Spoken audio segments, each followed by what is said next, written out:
little tune.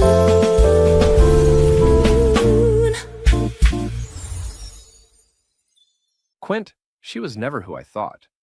Turns out, neither was I. I'm writing this on a legal pad with a pen that smells like hops and grain dust, sitting at my kitchen table at 2 in the morning while the rye ferments in the next room. I don't know yet what I'm writing toward. I know I need to write toward something, or I'm going to do something that can't be undone. So I'm writing to you instead. Here's the thing. I'm not sure this is a letter yet.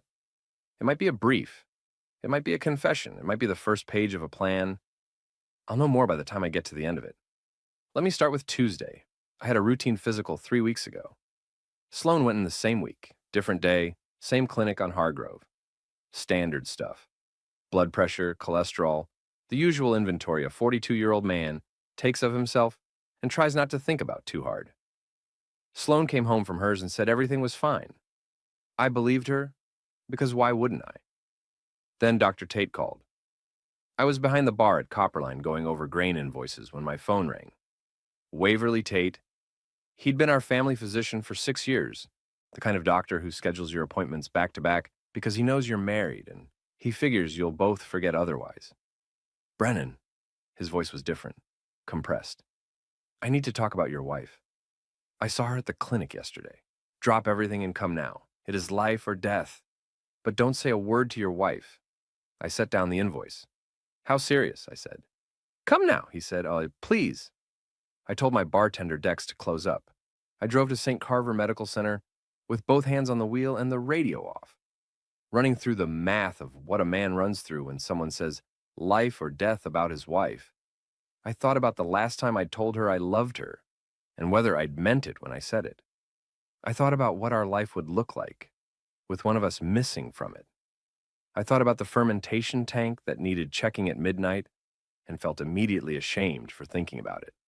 The oncology wing at St. Carver smells like antiseptic and recycled air, and something underneath both of those things that I can't name, but that I now associate with the complete reordering of everything I thought I knew. I walked in through the main entrance, told the front desk I was looking for Dr. Tate, and they pointed me down a corridor. I found the corridor. I did not find Dr. Tate. What I found, through a glass partition at the end of the hall, was Sloan. She was not sick. She was not in a gown. She was not sitting in the kind of chair people sit in when they're receiving news. She was standing beside a man I recognized from the Ashford Reyes Oncology website, Donovan Ashford, 47, MD, FACS, the kind of credentials that look good on a clinic wall and apparently also in a hotel room. And she had her hand on his forearm, and she was reading something from a chart he was holding. Her posture was the posture of someone who had been in that room dozens of times. Not visiting, managing. I stood in that corridor for 11 seconds. I counted them. Not because I'm the kind of man who counts things under stress, but because my body needed something to do, while my brain filed the information in the correct folder. The correct folder was not the one marked grief. It was the one marked inventory. On the 12th second, I turned and walked to the parking garage. Here's where I should tell you, I sat in my truck and cried. I didn't.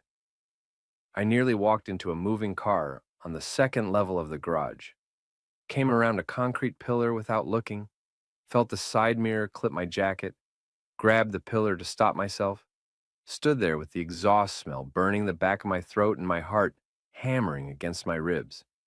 The driver didn't stop. I stood with both palms flat on the concrete pillar for about 30 seconds, feeling the cold of it, listening to my own breathing slow down. Then I took out my phone and opened my notes app. State license, hospital privileges, partnership stake, morals clause. Check the Ashford Reyes partnership agreement. I typed it the way I'd type a grain order. Specific. Actionable. No adjectives. Here's the thing I realized in that parking garage, standing in the exhaust smell with jacket dust on my palm. I had stopped loving Sloan approximately 18 months ago. The feeling never had a name until right now. It was like a fermentation that had stalled. The process just stopped converting, and I kept checking the temperature and adjusting the conditions and telling myself it would restart. and it never did. I just hadn't admitted the batch was done. The discovery didn't break me. It completed a sentence I'd been writing in my body for a year and a half. I drove to Copperline. The tap room was closed. Dex had done a good job with the close. Chairs up, bar wiped, the copper tanks visible through the glass wall behind the bar, each one hissing faintly with the particular sound that means something is becoming something else. I went behind the bar, poured myself 2 fingers of the house rye, and called Gus. Gus Halloran, 68 years old, retired labor lawyer, my neighbor for 11 years, my mentor for 9 of them. The man who helped me draft the Copperline partnership agreement when I bought out my original co-owner 6 years ago. The man who delivers hard truths the way other men deliver condolences, directly, without softening, and with the understanding that you already know what he's going to say. He picked up on the second ring. Gus, you awake? I'm always awake. What happened?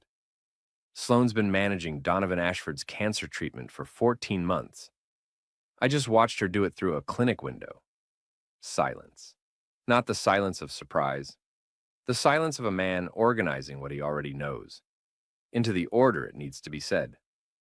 How long have you known you were done with her? I looked at the fermentation tanks. 18 months. Then you're not grieving. You're planning. Come over. I finished the rye, rinsed the glass, turned off the lights over the bar, leaving only the amber glow from the tank room.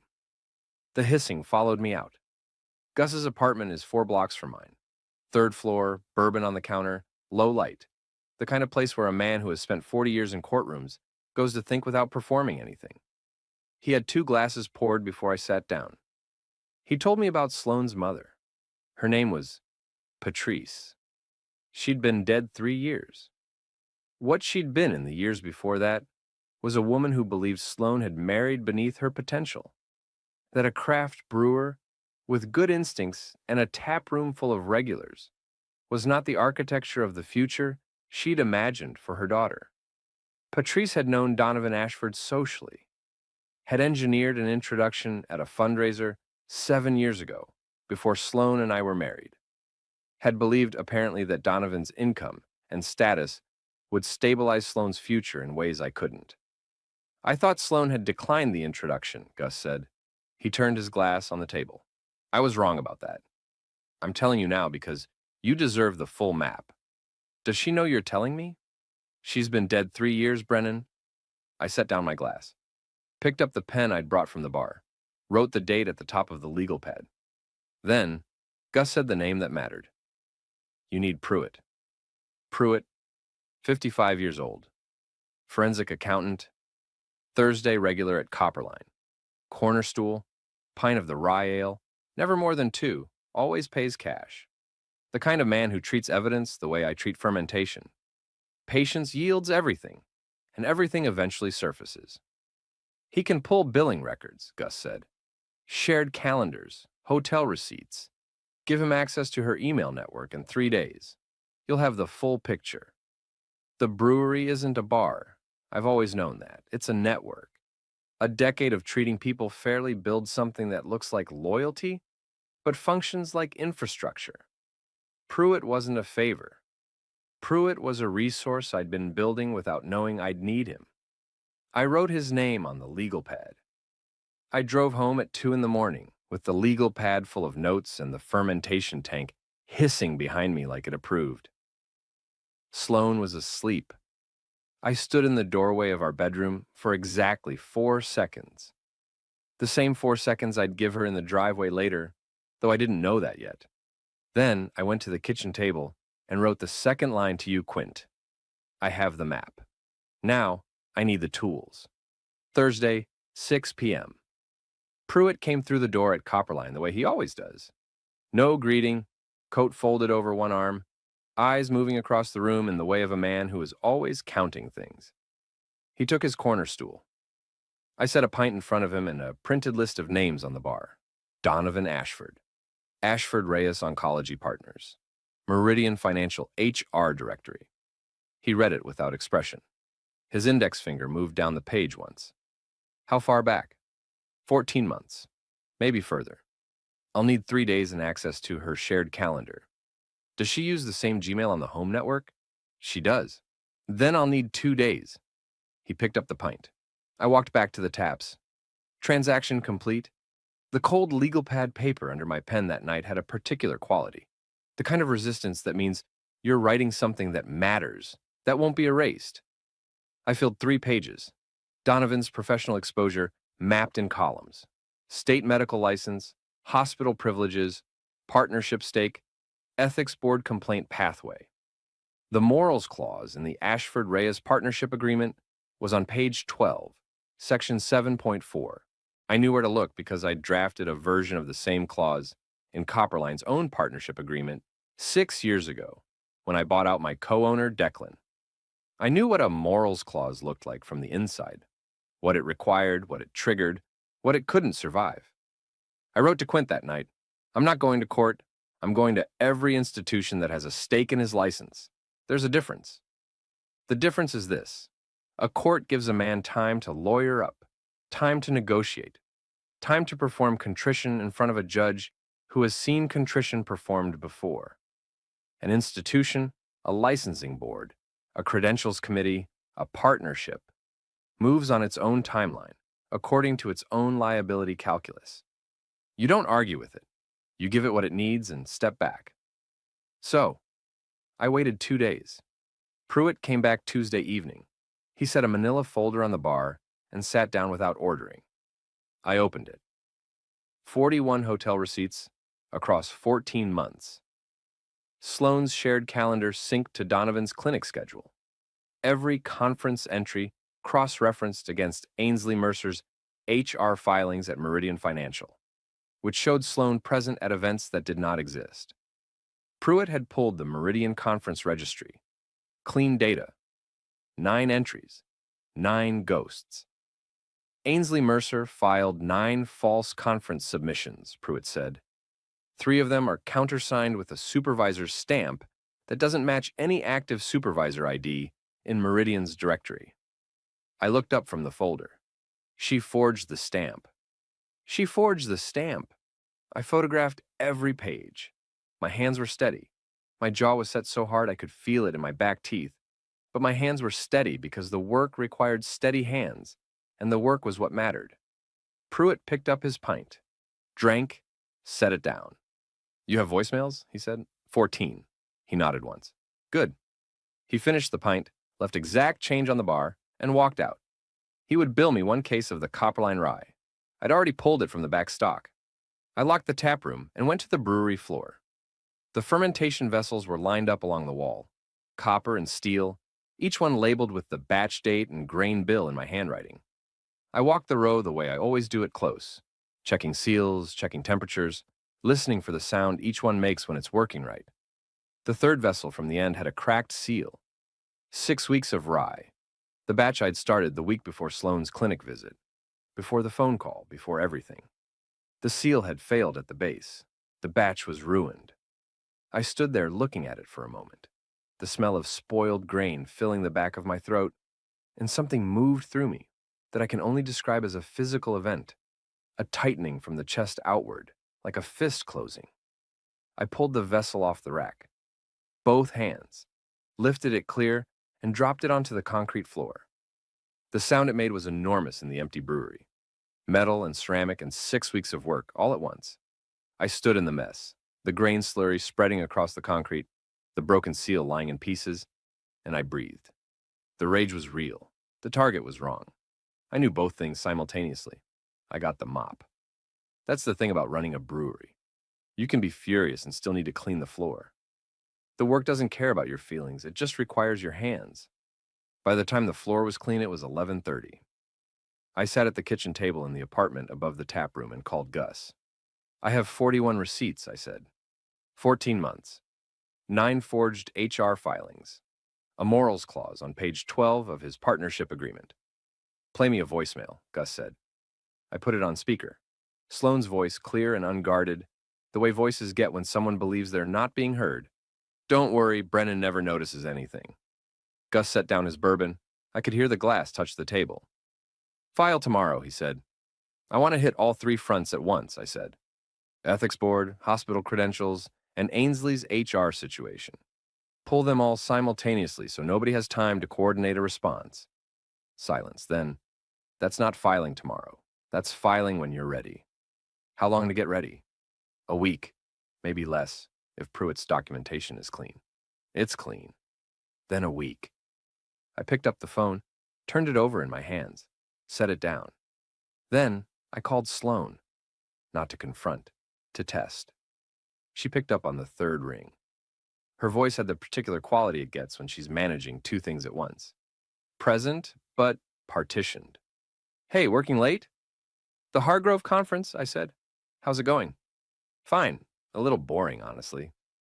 The afternoon sessions ran long. Which hotel? 4 seconds of silence. In forensic terms, 4 seconds is a long time. The Meridian property on 5th, she said. Why? Pruitt says the Hargrove conference doesn't exist. The silence this time was different. Not the silence of someone searching for an answer. The silence of someone who has just understood that the ground has changed under their feet. I don't know what Pruitt told you, but I hung up. No raised voices on my end. Hers were raised enough. Something ceramic hit a wall on her end before the call dropped. I heard it clearly. A sharp crack followed by silence. I wrote it down. Time, date, what I heard. Gus, pouring a second bourbon later that night, mentioned something sideways. My nephew used that values matching app. Single tune, something like that. Said you fill out this whole questionnaire before you see anyone's face. What you believe, what you've been through. He said it was the first time a dating thing didn't feel like a catalog. I looked at the legal pad. I'm not there yet. I know, I'm just noting it exists. I wrote nothing down. But the name landed the way names do when you're not ready for them. Not in the front of your mind, but somewhere further back, in the part that keeps running calculations you haven't authorized yet. The next morning, I drove to Meridian Financial Tower at 8 a.m. and sat in my truck across the street with a coffee. Ainsley Mercer came through the lobby doors at 8:15.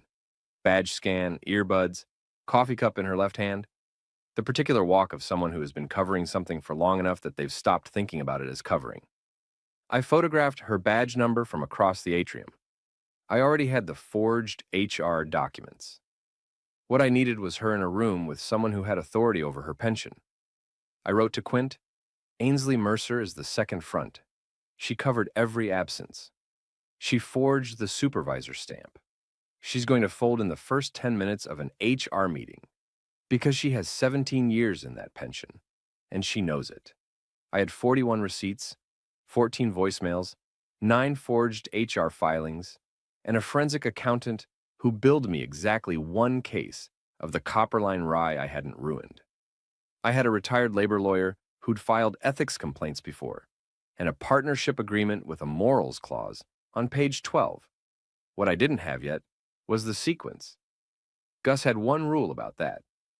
You don't pull the first thread until you can pull all of them at once.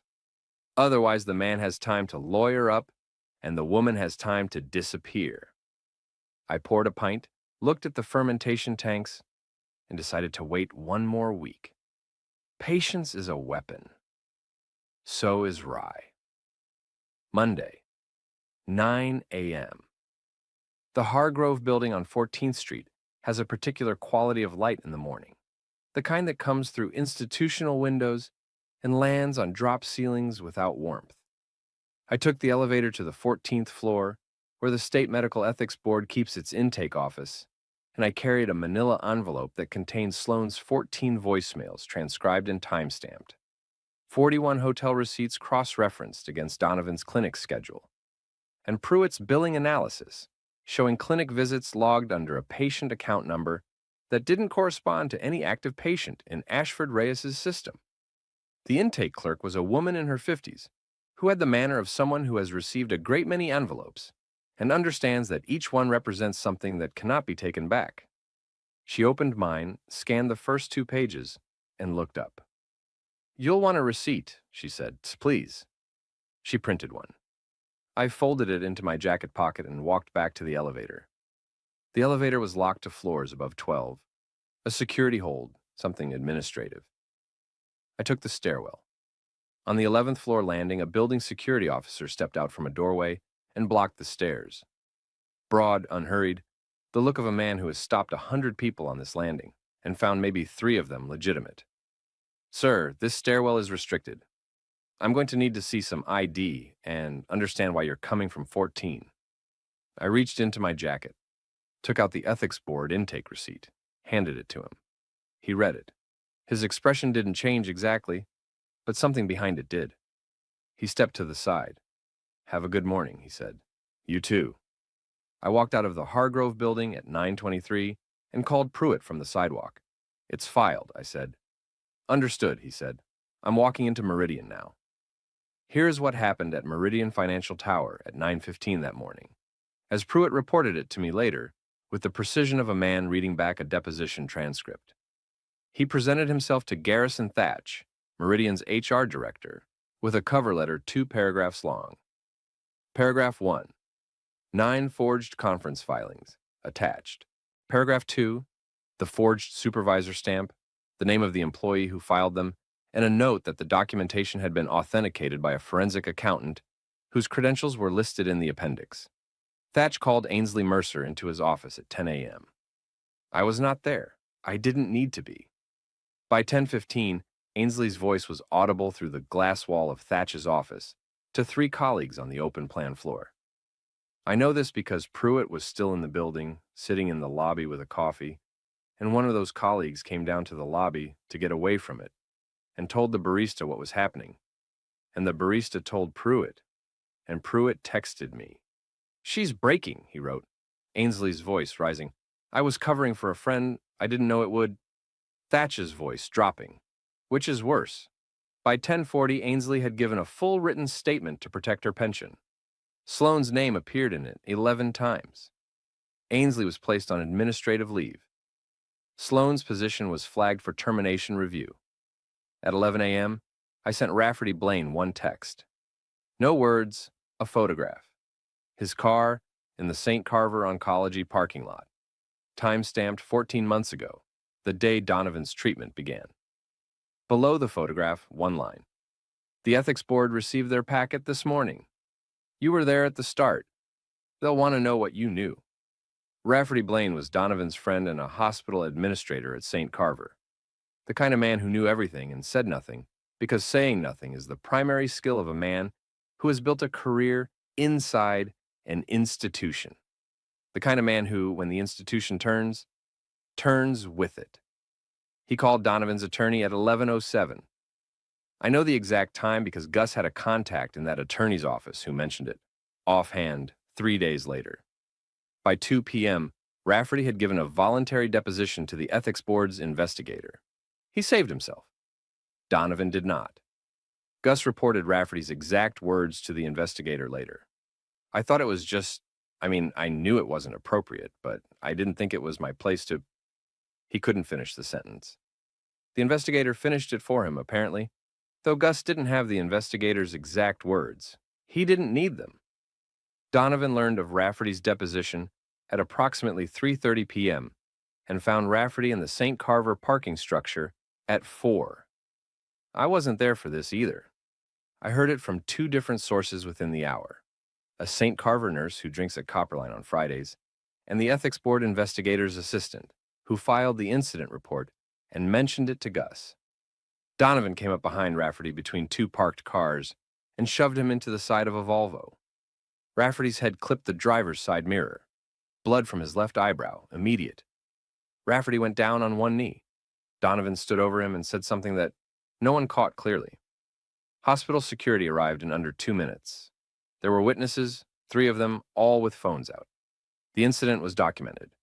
The documentation went to the St. Carver Credentials Committee by end of day. Donovan's hospital privileges were suspended pending review before 5 p.m. Maren Ashford, Donovan's practice partner, the other name on the clinic door, received the ethics board notification at 3 p.m. She called an emergency partners meeting. I was not invited. I didn't need to be. The morals clause is section 7.4. Maren had read it. She had drafted her version of it, actually. Pruitt had confirmed this from the partnership filing. She knew exactly what it required. By 5:30, the partners voted to dissolve Donovan's stake. 72 hours from complaint to dissolution.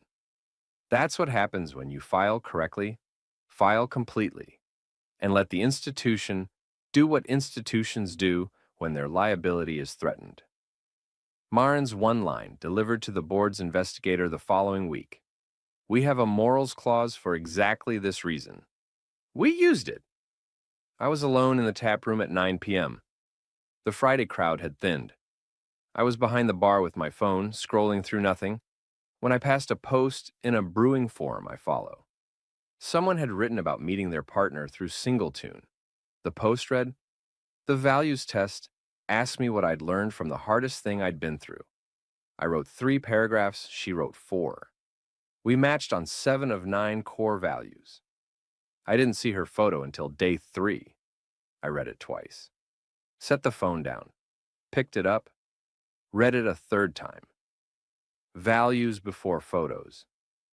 The exact inverse of everything I'd had. The exact inverse of a woman who chose a man based on his credentials and her mother's architecture, who covered it with conference filings and forged stamps and 14 months of hotel receipts. I didn't sign up. I just sat with it the way I sit with a new mash before I commit to a batch, letting it work, letting it tell me what it is. Then the front door opened. Sloan came through it into a full Friday taproom crowd. She was still in her work clothes, her badge from Meridian still clipped to her jacket. She'd come straight here, which meant she'd been notified of the termination review and had driven directly to me without stopping to think whether this was the right move. Her face was the face of someone who has been running calculations for hours and keeps arriving at an answer she doesn't accept. I saw her at the bar entrance and moved immediately toward the back. She spotted me and followed, pushing through the crowd. A couple stepped aside, someone's drink sloshed. A regular named Fenn watched her with the particular stillness of a man who has been drinking my rye for 8 years and knows when not to move. I went through the brewery floor door. She followed as far as the fermentation room entrance, where my brewer Dex stepped into the doorway. Staff only. He didn't say it like a rule. He said it like a fact about the physical world. She screamed my name from the doorway. The whole taproom heard it. Nobody moved to help her. That's the intelligence network. Through the brewery door, her voice, "You filed on him? You filed on him without saying one word to me?" I was standing at the fermentation tank, both palms flat on the warm metal. The hiss of the rye batch against my hands. I kept my voice below the level of the machinery. "You told him I never notice anything." Silence. The particular silence of someone who has just heard their own words played back in the wrong room. Then something shattered on her side of the door. A sample glass, from the sound of it. The thin crack of cheap glass against a tile wall. 2 regulars appeared behind her. Fenn and a man named Grady, who'd been drinking at Copperline since before I owned it. They walked her out the front door with the gentle, absolute authority of men who have decided something without being asked. I stood at the fermentation tank, with my palms on the warm metal, feeling the batch work beneath my hands, and breathed. By 9 p.m., Friday, Donovan Ashford had no hospital privileges, no partnership stake, and an ethics board investigation with his name on the front page. Ainsley Mercer was on administrative leave. Sloan had been escorted out of my brewery by 2 men who drink my rye every week and owe me nothing except the loyalty that comes from being treated fairly for a decade. I wrote to Quint, "All fronts are open. The question now is whether any of them close before I do something I haven't decided about yet." The letter to Sloan's mother took me 40 minutes to write and 20 minutes to decide to burn. 2 paragraphs. The ethics board filing attached. A handwritten note at the bottom. "You introduced them. I thought you should see what that introduction became." I addressed the envelope to Patrice Wren, the name I'd known her by, before remembering that Gus had told me she'd been dead 3 years. I sat at the kitchen table with the sealed envelope in front of me and the rye batch hissing in the next room and I looked at it for 20 minutes. Here's what I was doing, and I knew it while I was doing it. I wanted Sloane humiliated, not informed. I wanted her mother's ghost to carry the weight of it. Wanted some version of Patrice to understand what her engineering had produced. That's not justice. That's the thing that looks like justice from the inside, but isn't. I took the envelope to the brewery floor, held it by one corner over the drain pan beside the fermentation tank, the warm rye mash radiating against my palm through the steel wall. I lit the corner with a match.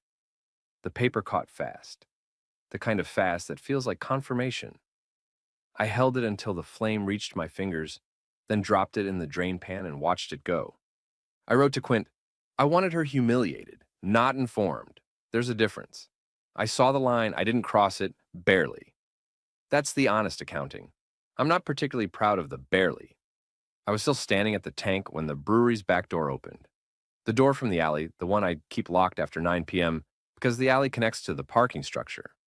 And twice in 11 years, someone has tried to walk out with a keg. The lock is a commercial deadbolt. It takes a key or a specific kind of force. What I heard was force. Donovan Ashford came through the door into the brewery floor. He was still in his jacket from the hospital, the one with the St. Carver credentials lanyard hanging from the pocket. Habit, probably. Wearing it even now when the credentials it represented had been suspended 8 hours ago. He had a hunting knife in his right hand, the kind that comes in a nylon sheath that clips to a car visor. He'd grabbed it from his car. I could tell from the sheath still on the blade for the first 3 seconds, which he removed and set on the nearest surface without seeming to notice he was doing it. We were 8 feet apart. He was between me and the back door. I was beside the fermentation tank, both hands at my sides. His hand was shaking. Mine was not. You destroyed my career. You dissolved your own career, I said. I just submitted paperwork. I was treating cancer patients. His voice had the quality of a man who has been rehearsing something and has just realized the rehearsal didn't prepare him for the room. I was doing real work.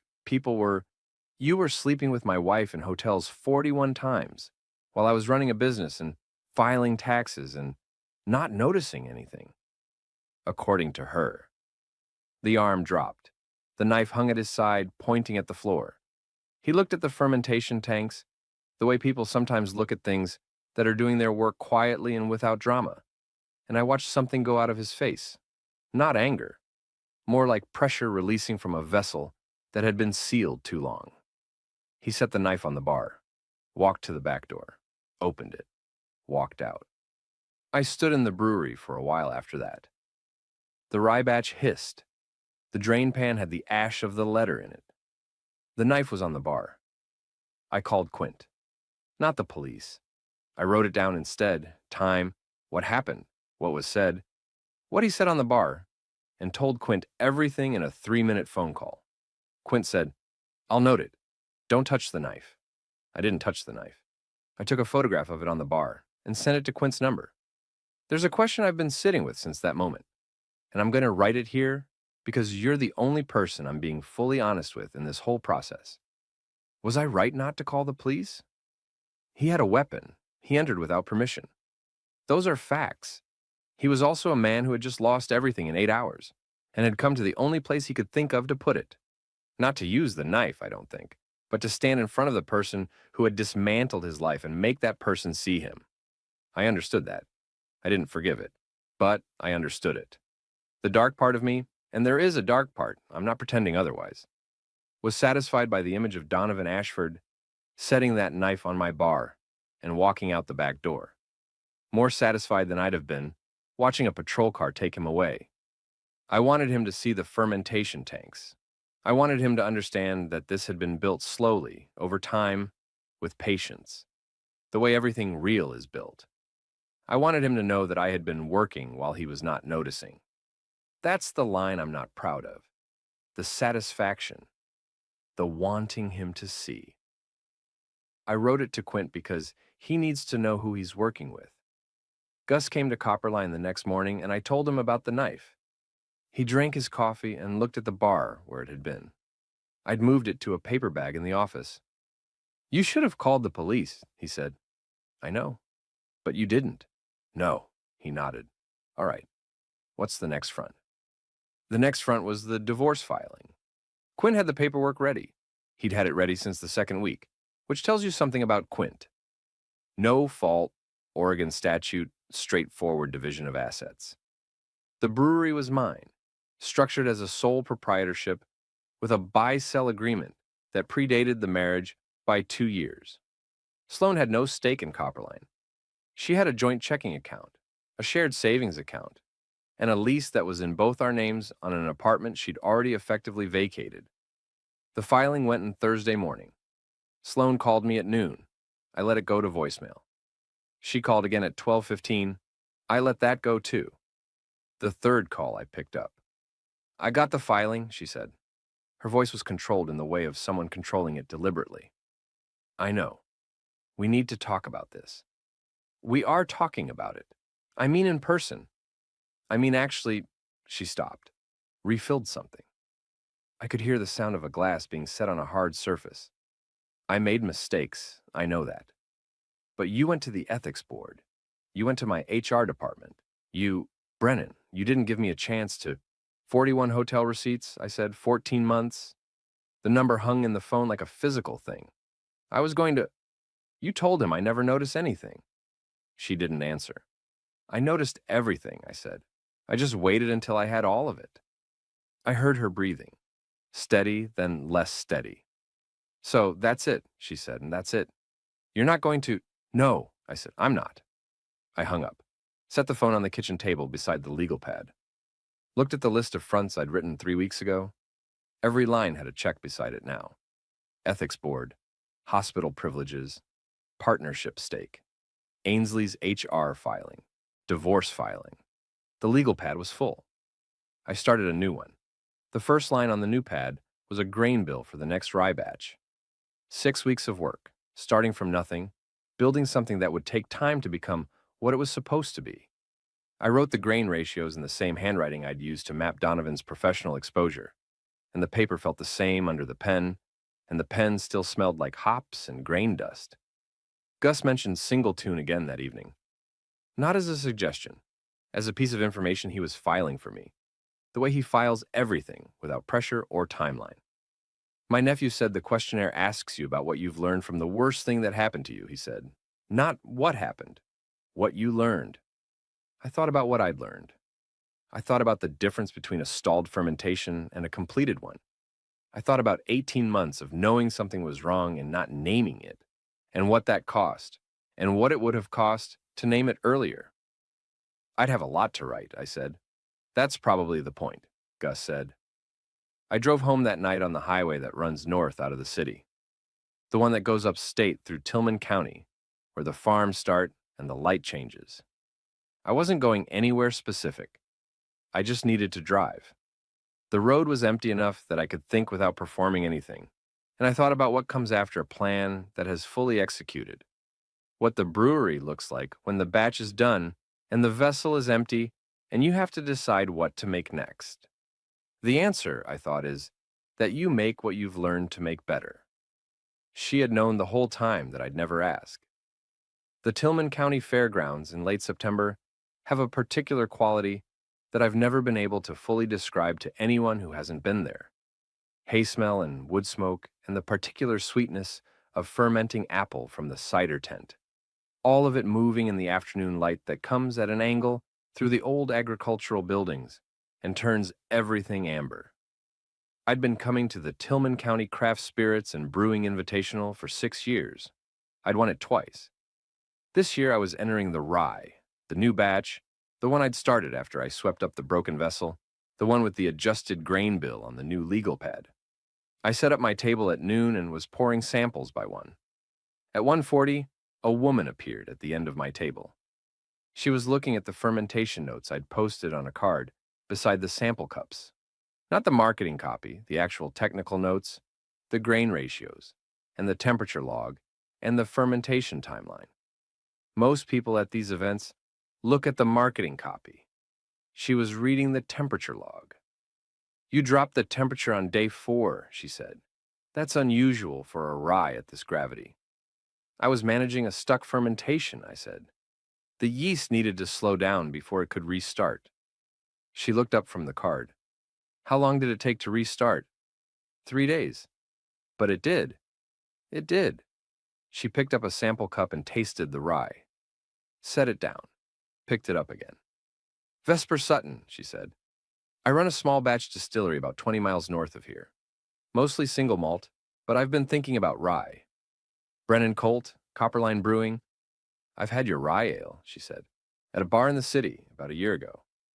I remembered it because the finish was longer than it had any right to be. That's the grain bill, I said. More winter rye than most people use. It takes longer to develop, but it stays. She nodded.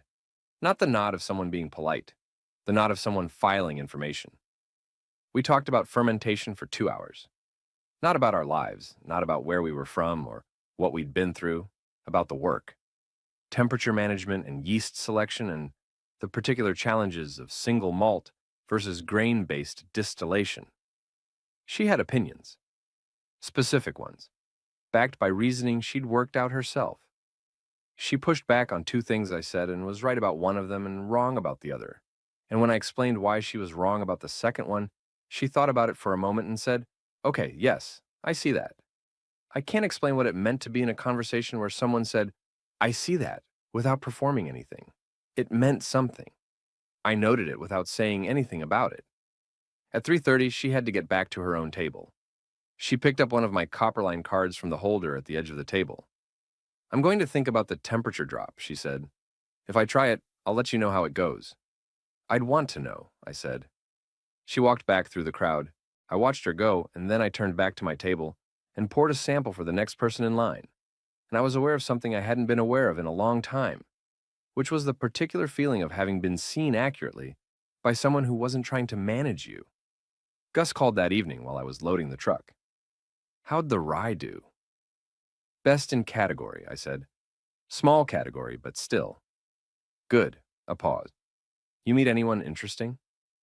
A distiller, upstate. She had notes on my temperature log. Another pause, longer. The kind of notes that mean she read it. Yeah. Gus said, that was all. But with Gus, is a full sentence. I drove home on the highway with the windows down and the evening smell of the upstate farms coming in through the cab. Hay and turned earth and something else. Something I couldn't name. The rye samples were in the back. The new legal pad was on the passenger seat with the grain bill for the next batch already started. I thought about Vesper Sutton reading my temperature log. I thought about the way she said, "I see that," not as a concession, but as an arrival. I thought about the single-tune post I'd read in the tap room, the one about the values questionnaire, the one that said, "I didn't see her photo until day 3. I thought about values before photos, and what it would mean to be known by what you believed before you were known by what you looked like or what you had. I pulled into the Copperline lot and sat in the truck for a minute. The taproom lights were on. Decks had the Friday crowd. The fermentation tanks were visible through the glass wall, each one lit amber from the tank room lights, each one hissing faintly with the sound of something becoming something else. I took out my phone, opened the browser, typed singletune.com. The landing page was plain, no photographs, no profile grid. Just a question at the top of the screen. What have you learned from the hardest thing you've been through? I sat with that for a while. The kind of while where you're not avoiding the question, you're just making sure you answer it honestly. Then I started writing. I wrote about 18 months of knowing a fermentation had stalled and not naming it. I wrote about the difference between grief and planning, and which one I'd chosen and what that choice had cost me, and what it had clarified. I wrote about the brewery, not as a business, but as the thing I'd built slowly over time that turned out to be more than I'd planned. I wrote about patience as a tool and as a personality trait, and the difference between those 2 things, and how I was still working out which one I was. I wrote 4 paragraphs. Then I submitted the questionnaire and put the phone in my pocket and went inside to check on the fermentation tanks. The new batch was working. I could hear it. The particular hiss that means the yeast is doing what yeast does, converting, transforming, building something that will take time to become what it's supposed to be. I put both palms flat on the warm metal of the vessel and felt the batch work beneath my hands. The rye mash was warm. The hiss was steady. The legal pad was on the bar with the new grain bill on it, the handwriting the same as it always is. Specific, no adjectives, just the numbers and the ratios and the timeline. 3 days later, Vesper Sutton sent me an email. Subject line, temperature drop. The email was 2 sentences. Tried the day 4 drop on a small test batch. You were right about the restart. I read it twice and wrote back, how long did it take? She wrote back in an hour, 2.5 days, but it did. I smiled. It was the first time I'd smiled at something that wasn't a plan, executing correctly in about 6 weeks. And it felt different from that. It felt like something that wasn't about strategy at all. I wrote to Quint, not a brief this time, not a report. Just a line at the bottom of the letter I'd been writing to him for weeks. The one that had started as a confession and become a plan and was now becoming something else. I think the next batch is going to be the best one yet. 2 weeks after the fairgrounds, the Ethics Board issued its preliminary finding. Donovan Ashford's license was suspended pending a full hearing. His attorney filed for a continuance. The board denied it. The hearing was scheduled for 6 weeks out. Sloane's termination from Meridian was finalized on a Wednesday. She called me twice. I let both calls go to voicemail. The voicemail said the same thing in different arrangements. That she hadn't understood what she was doing, that she wanted to explain, that she hoped I could eventually. I deleted them both at the word eventually. Not out of anger, just because there was nothing in that direction that I needed. The divorce was finalized on a Thursday, 43 days after the filing. Oregon is efficient when the assets are clean, and nobody contests anything. Sloane did not contest anything. I think she understood, by the end, that contesting would have required explaining things in a courtroom that were better left in the record that already existed. Quint called me when it was final. Done, he said. Done, I said. That was the whole conversation. I was behind the bar at Copperline when Quint called. I set the phone down on the bar and looked at the tap room. The scarred oak bar, the copper tanks visible through the glass wall, the regulars on their stools in the late afternoon light. Fenn at the end of the bar, reading something on his phone. Grady in the corner booth with 2 people I didn't recognize, probably friends of his from the east side. Pruitt on his corner stool 2/3 through his pint, looking at nothing in particular with the expression of a man who has done the math and found it correct. I poured myself a small glass of the rye. The new batch, the one from the new grain bill, the one that had restarted after 3 days. It was good, better than the previous batch. The finish was longer than it had any right to be. I set the glass down and went to check on the fermentation tanks. The hiss was steady. The amber light from the tank room came through the glass wall and fell across the bar the way it always does in the late afternoon, turning the oak warm and the copper warmer. I put my palms on the nearest vessel and felt the batch working beneath my hands. The same warmth, the same steady pressure, the same patient conversion of one thing into another. Singleton had matched me with someone. I'd seen the notification that morning. I hadn't opened the profile yet. I was going to tonight, after close. I was going to read what she'd written about the hardest thing she'd been through. And she was going to read what I'd written, and we were going to know each other by our values before we knew each other by our faces. The name of the app, incidentally, is better than it sounds. Single tune, one frequency. The idea that somewhere out there is a person vibrating at the same frequency as you, and the whole apparatus of the thing is just designed to find the match before the noise drowns it out. I'd thought it was a little precious when Gus first mentioned it. Now I thought it was just accurate. I went back behind the bar, poured a pint for Fenn, who hadn't asked but whose glass was empty. He looked up from his phone. "How's the new batch?" he said. "Better," I said. He tasted it, nodded. "Yeah," he said. "It is." That was enough. Vesper Sutton emailed me again on a Friday, not about fermentation this time. She said she was going to be in the city the following weekend for a wholesale meeting, and she'd heard about Copperline and wondered if I'd be around. I wrote back and said I'd be around. I said I'd pour her the new batch. She wrote back, "I'll bring notes." I laughed. Out loud, alone behind the bar, at 11:30 at night with the tap room closed and the tanks hissing and the legal pad on the bar, with the new grain bill on it. The laugh surprised me, not because I'd forgotten how, but because it came from somewhere that wasn't strategy, wasn't planning, wasn't the cold part of me that had been running the architecture of consequences for 6 weeks. It came from the part that was still just a man who made rye and cared about the finish and wanted someone to bring notes. I wrote the last line to Quint that night. She was never who I thought. Turns out neither was I. Turns out that's the good news. I sealed the letter, set it on the bar beside the legal pad. The fermentation tanks hissed in the next room, patient and steady, doing what they do. I turned off the lights over the bar, leaving only the amber glow from the tank room. I went home,